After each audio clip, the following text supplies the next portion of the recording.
नमस्कार। आज हम एक बहुत ही गहरे और प्राचीन विषय पर बात करने वाले हैं। वेद।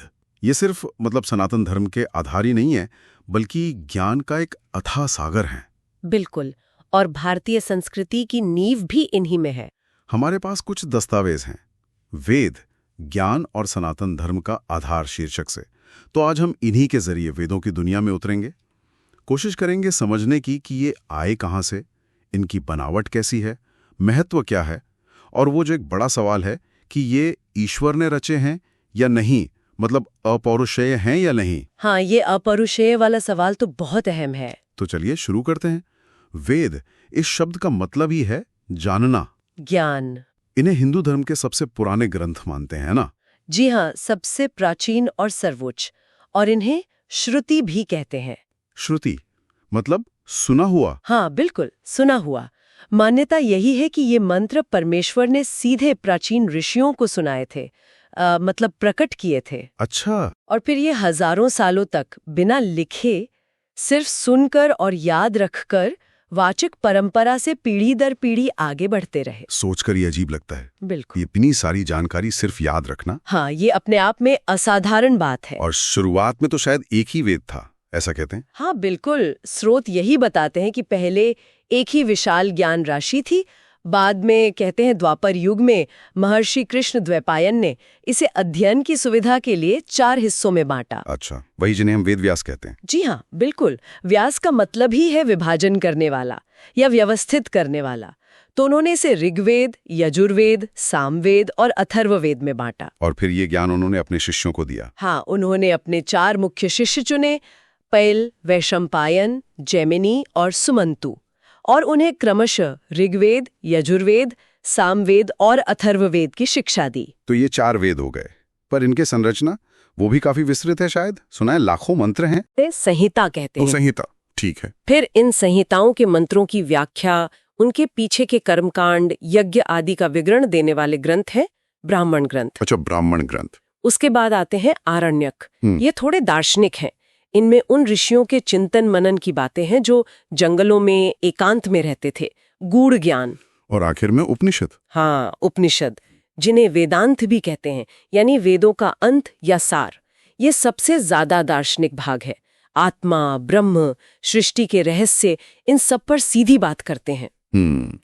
संहिता, ब्राह्मण, आरण्यक, उपनिषद, काफी व्यवस्थित है ये तो। जी, और बात यहीं खत्म नहीं होती।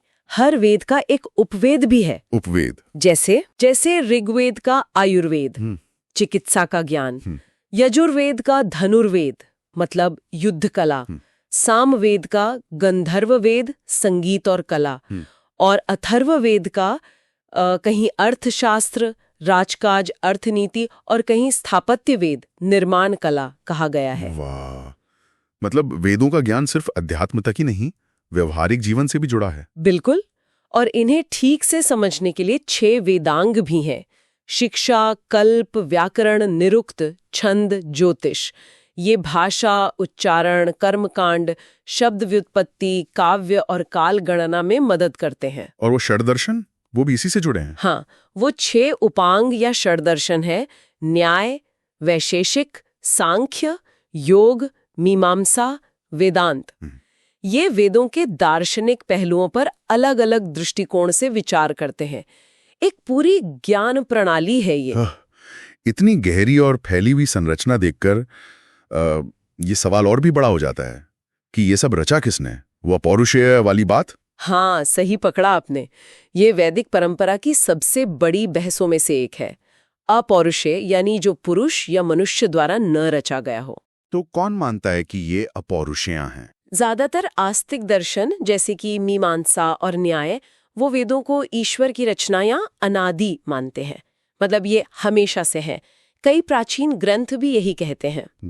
जैसे ऋग्वेद में ही संकेत है, मनुस्मृति में कहा गया है, बृहदारण्यकोपनिषद में तो यहाँ तक कहा है कि जैसे किसी व्यक्ति की सांस सहज ही निकलती है, वैसे ही उस महान परमेश्वर से ये वेद सहज प्रकट हुए। अच्छा, ये तो बड़ा काव्यात्मक वर्णन है। हाँ, और सायणाचार्य जैसे मध्यकालीन भाष्यकार हुए या मैक्स मूलर जैसे पश्चिमी विद्वान भी हुए, उन्होंने भी इस विचार का किसी न किसी रूप में समर्थन किया।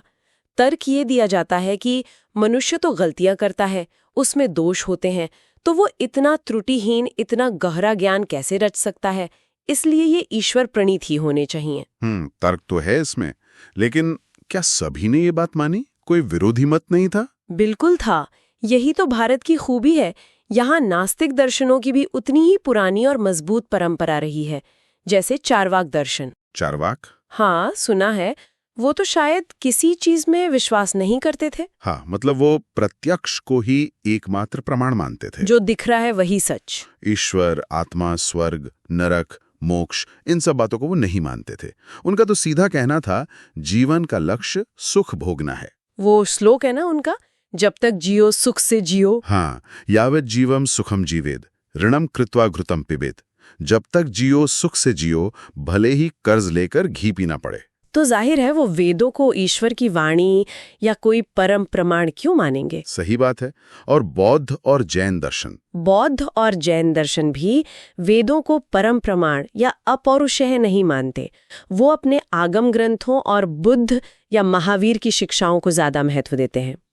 तो हाँ, वेदों को लेकर बहुत अलग अलग राय रही है हमेशा से। कमाल है। मतलब एक तरफ इतनी श्रद्धा कि ये ईश्वर की सांस से निकले हैं, और दूसरी तरफ ऐसा भौतिकवाद कि कर्ज लेके घी पियो। खैर, संक्षेप में अगर जानना चाहें तो इन चारों वेदों में क्या क्या खास है? देखिए, ऋग्वेद सबसे पुराना है। ये पूरा पद्य में है, कविता जैसा।